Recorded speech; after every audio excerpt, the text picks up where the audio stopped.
Welcome. My name is Tim Kelley, and I'm a professor here of entrepreneurship at Grand Canyon University. Also an entrepreneur in my own right, and I'll tell a few things about myself. But first, a shout out to Christian Peterson, one of my past students who has put together this QuaranTalks YouTube channel and outreach to the community. So cheers to you guys for being proactive in a pretty weird time in human history. So thank you all.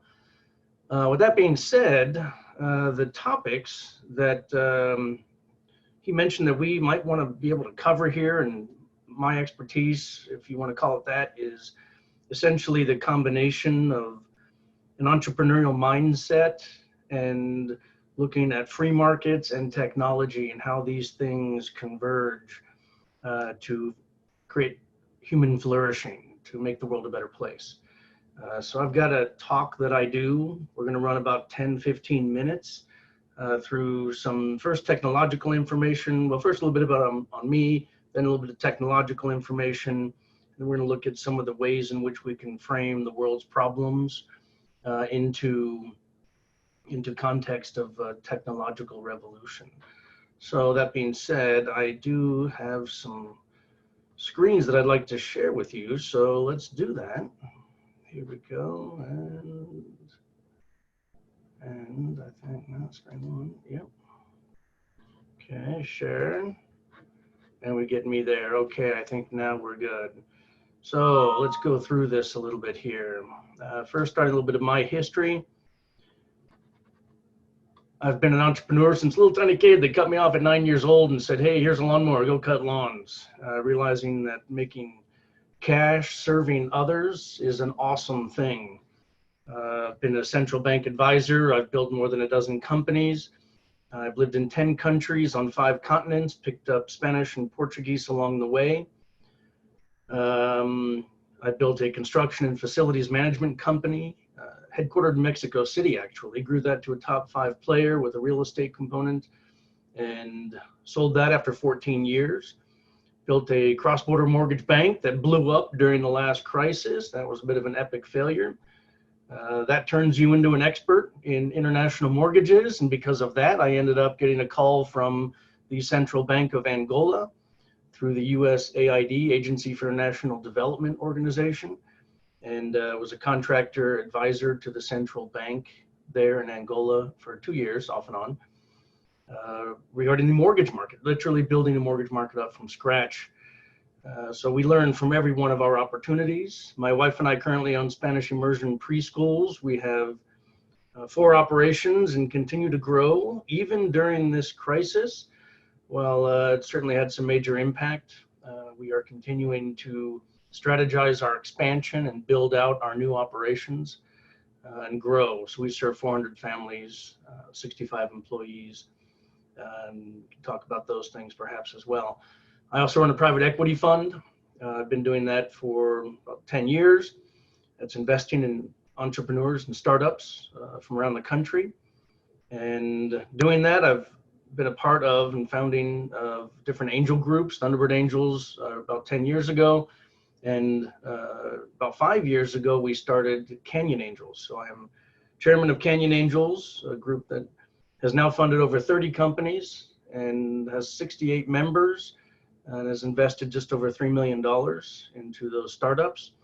I am head of entrepreneurship here at Grand Canyon University, where I have been for nearly 10 years now, hard to believe, and chair of entrepreneurship, and do all things to promote entrepreneurship within our community, Western Phoenix and Arizona at large.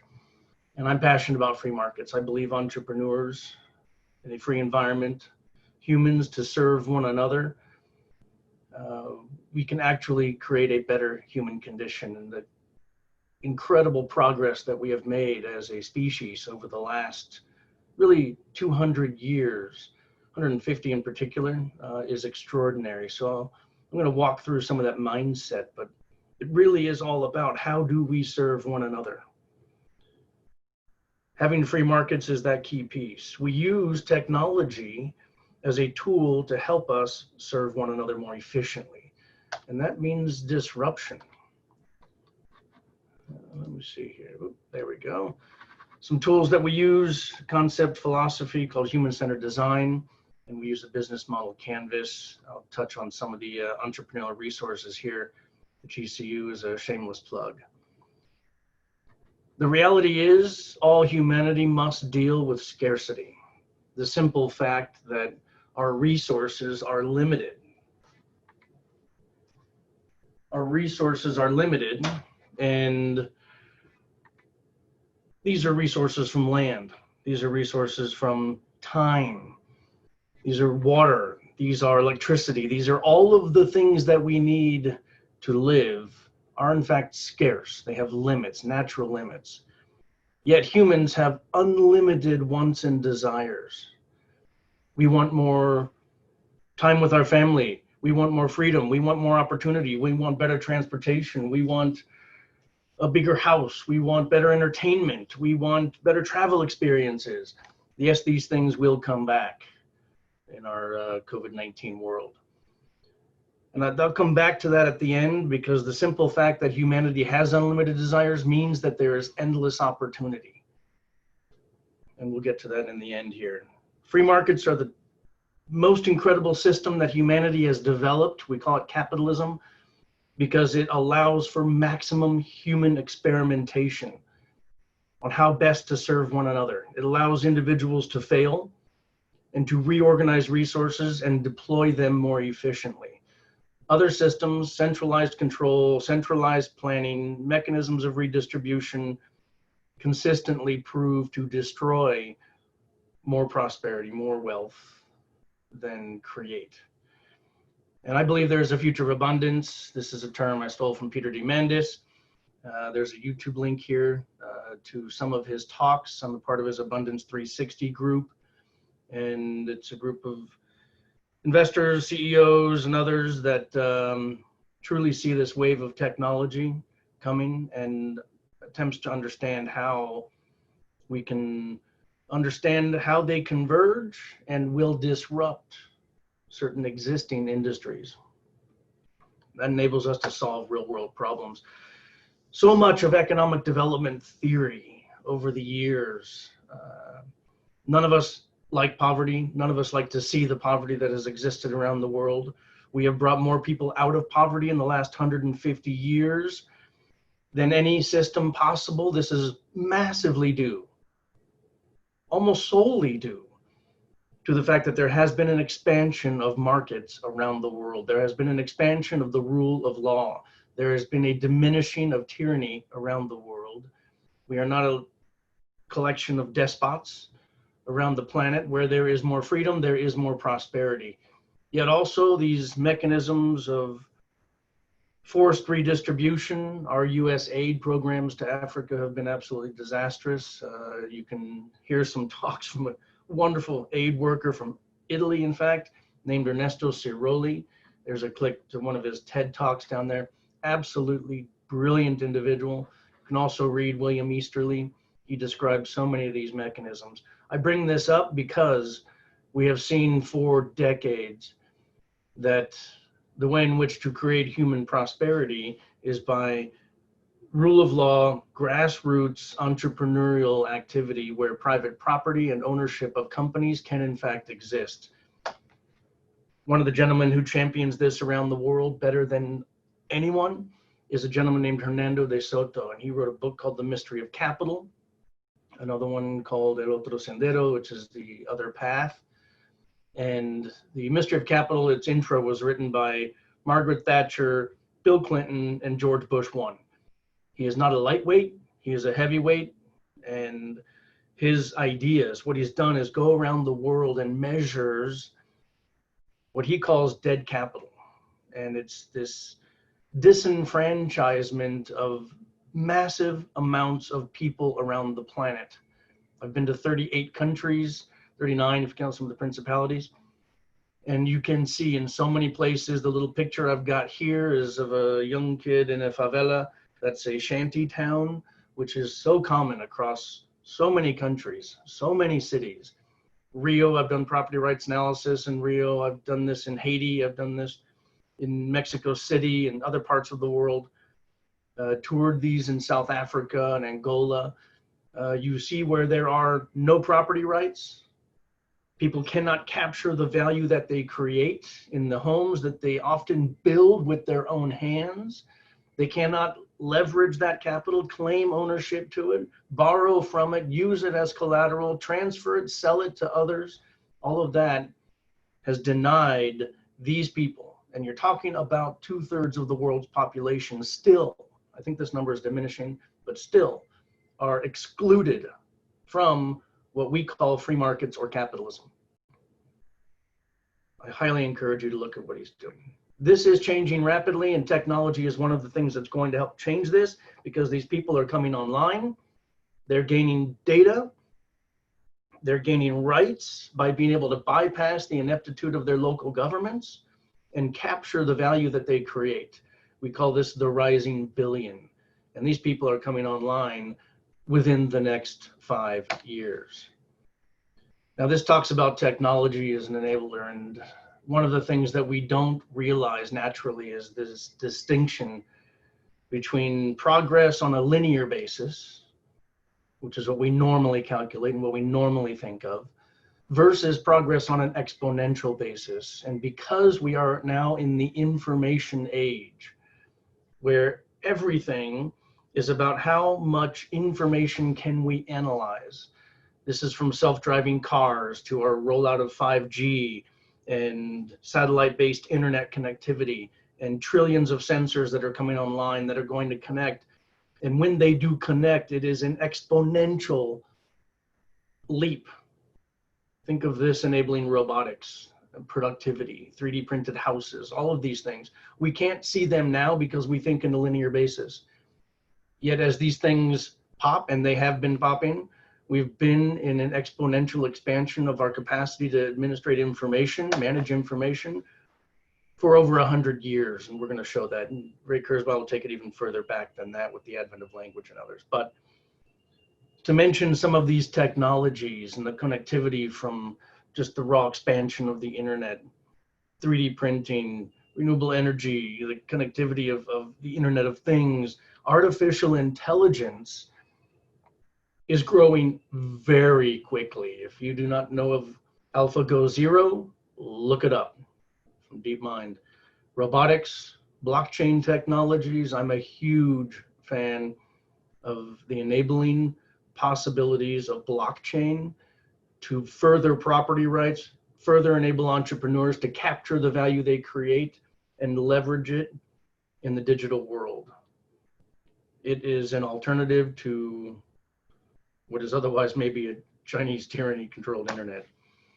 Won't go there now. All of this is based on Moore's law. So Gordon Moore is a gentleman who was the co-founder of Intel, and he wrote a little paper back in 1965, and he said, it looks like the number of little transistors that we can fit onto a silicon wafer is going to double every 12 to 24 months. And he said that in 1965, and it has continued.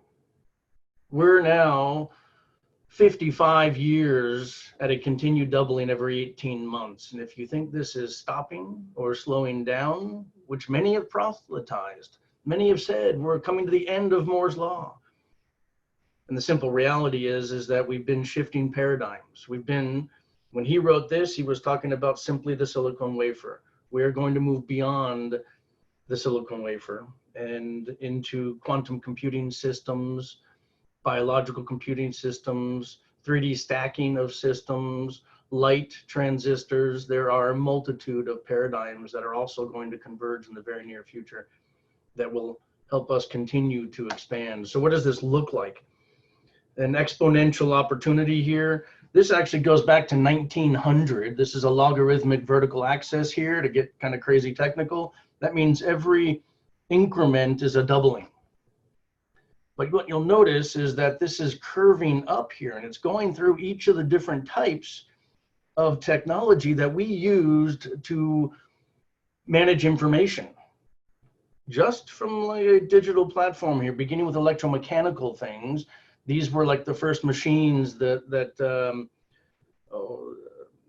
what's the gentleman from the Second World War who solved the Enigma? I mean, he built the first mechanical computer, right? Then you have some early transistors, then you've got vacuum tubes, then you've got transistors, and then you've got the microchip. And you can see there just where Gordon Moore began to write his thing, and that takes us up. It's curving up though, because the rate at which we are doubling is getting faster. That means we've got faster computers making faster computers. This is what it looks like with actual chips or devices over that same period. And this is out of date now. The NVIDIA Titan X is old. NVIDIA and even the new Tesla autonomous driving chip is a leap above this, far beyond even a doubling. That's what it looks like on a linear chart here. If you're just calculating on the left-hand side, what you see here is billions of calculations per second per dollar. We have to dollar cost average these things, right? And what you see is that for 100 years, you can barely even tell in terms of billions of calculations per second. Yet, just, you can see right there around 2008, that's when the iPhone came out, 2007, 2008, and we have had an explosion because of the ability to have these little microchips that can in fact handle so much information. These now 5 billion calculations per second per dollar. That little handheld device in our palm is more powerful than all of the computers that took us to the moon. Well, that was 50 years ago. Imagine what it looks like if we continue to double. So we're already in 2020, and this is accelerating. By 2028, 200 gigaflops per second per dollar. We're crossing the threshold at that point of the capacity of the human brain and even the combinations of all human brains. That means our computers get really, really smart. This is a framework that Peter Diamandis put together about the cycle of disruption, that when something becomes digitized, first we don't understand its deceptive capacity, what it can actually do, and we tend to exaggerate it. It becomes disruptive, dematerializes, demonetizes, and democratizes. And we'll go through some examples. If you chart it out, it looks like this. This is called a hype cycle. You can actually see technologies. There's a company called Gartner, and I've taken this from them, although there should be a link to them underneath it. And they publish this on a consistent basis. They track the different technologies, and they show you where they fit on the hype cycle. And here you can see 2018, you see 5G, for example. You see quantum computing there. So 5G was essentially laboratory experiments. They were beginning to file the patents and move them out into production. Where are they building them? How are they going to lay them out? Even autonomous driving level 4, the different shapes mean the different time horizons they believe it will take to get into the actual marketplace. And what that high part of the curve is the peak of inflated expectations. So we see right now that there are just massive amounts of almost manipulative false advertising about 5G. And AT&T says 5GE, whatever that is, I don't know. But they're blowing out the expectations of it. But the reality is, and despite conspiracy theories, I don't think they're frying our brains or destroying our immune system, but we'll see. They're putting the antennas everywhere. I'm here on GCU's campus right now, and in the last 2 weeks, we have laid 5G antennas everywhere. When students come back, this is a 5G campus. So what's going to happen though? Where does augmented reality is already rolling out into various platforms? This is that same chart in 2019. 5G had advanced kind of at its peak. Now it's coming down. 5G is actually rolling out. If we were to look at where 5G is now, it's probably in the trough of disillusionment. We can see it's probably right about here. Yeah. Autonomous driving is moving very quickly. They kind of keep it where it was from the last year. I'm going to argue that it's somewhere around here. I think we are there in terms of cars being safer than humans on the road, meaning the autonomous capacity of the modern Tesla, I believe, is safer than a human. And I think perhaps Waymo is, although I'm not the biggest fan of LiDAR. We'll see. I think we are right about here. And these cars rolling out in the next 18 months are going to be autonomous capable, and self-driving vehicles are going to demonetize transportation.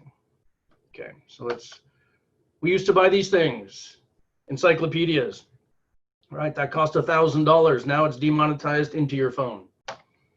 This was a switchboard circa 1950, 60. Literally, people had to connect other people by putting patch panel cables into little holes.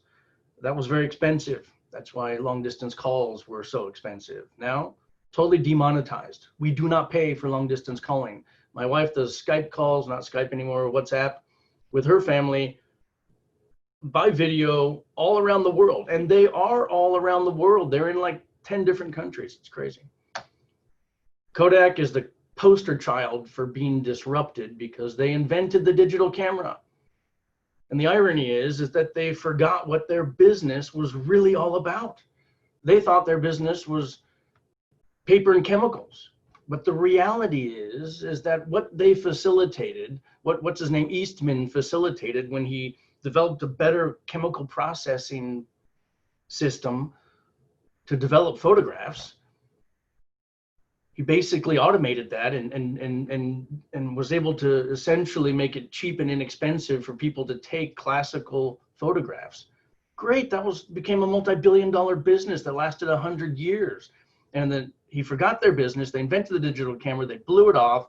And lo and behold, come 2014, Instagram, the digital camera is fully ubiquitous now, embedded in phones. And Instagram really enables people to share photographs for zero price. And who needs Kodak anymore?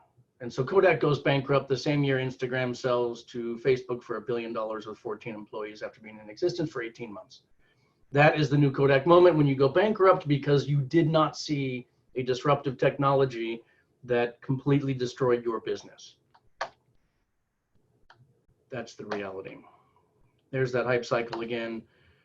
All of these things dematerialize. Part of the question that we have to ask ourselves now is, how long does it take us to adopt a new technology, like an autonomous vehicle system? And when we look at this photograph here from 1900 to 1913, Easter morning, New York City, Fifth Avenue, and we say 1900, there was one car and everything else was a horse. 13 years later, one horse, all cars. In 13 years, we completely transformed mobility in Manhattan. That's how fast we can adopt things. And that was 100 years ago. Now we move much faster. Now we adopt things. Well, we switch our phones every 18 months, right? Things become democratized when they become so inexpensive. An automobile was a fraction the cost of a horse, and it was much cleaner. It was the environmental solution because horses left poop everywhere. The people of Manhattan were drowning in manure. They could not grow anymore. The automobile enabled Manhattan to grow, believe it or not. We ask ourselves, the future of jobs, what will they be? So, and how do we adapt ourselves? This is what the world looked like 150 years ago. We all worked in agriculture, basically. Now we all work in services, and those are being redefined. AI is going to redefine services. But remember, we have unlimited wants and desires. Robotics is going to change manufacturing. Doesn't mean we're not going to build things. We are going to build more things. We're going to build things. We are in the transition, partially sponsored by this exact event of COVID-19. We are going to redo supply chains in the era of mass customization, meaning that a product can be designed and built specifically for you and delivered to your doorstep within a matter of hours. That means your supply chain will be compressed right into your neighborhood. So we're going to see what that looks like over the next 10 years. It's going to be fascinating. So much of this will be filtered in through the guise of what we call human-centered design. It's a confluence of human values, technology, understanding economics, business. This is part of that process. It begins with empathy. How is it that we understand what people suffer in any particular problem or situation? And that's the most difficult part. If we can do that, then we can begin to define things, ideate, prototype, and test at a rapid cycle. This is what we call the business model canvas. It's a tool to essentially iterate ideas as quickly as possible. We always argue that out of here, as you're mapping out your business model, that's how you make money. Who do you sell things to? Who do you need to sell to get the distribution channel communications to your customers? Who do you need to partner with? What are your key activities? What resources do you need? How do you define that problem that you're solving? Who cares? What's the cost structure? What are the revenue streams? Map it out. Here at GCU, shameless plug here. So we have canyonangels.org. Please feel free to visit the website. We have a student partnership where students work side by side with our member mentors to do due diligence. We have the Idea Club across multiple tools it offers, from the marketplace to our little Sharknado tank and prototyping tools here, business plan competitions, and now Canyon Ventures, our co-working incubator with 40 plus companies employing 80 students. We hope to grow that as soon as we are back in. With that, thank you so much. Christian, thank you so much. It is an honor to have the opportunity to share with you, and I wish you all the best of luck. Please feel free to reach out, timothy.kelley@gcu.edu, and you can always find me on LinkedIn. Just search GCU Tim Kelley Entrepreneurship. That's it. Thank you all so much. Bye-bye.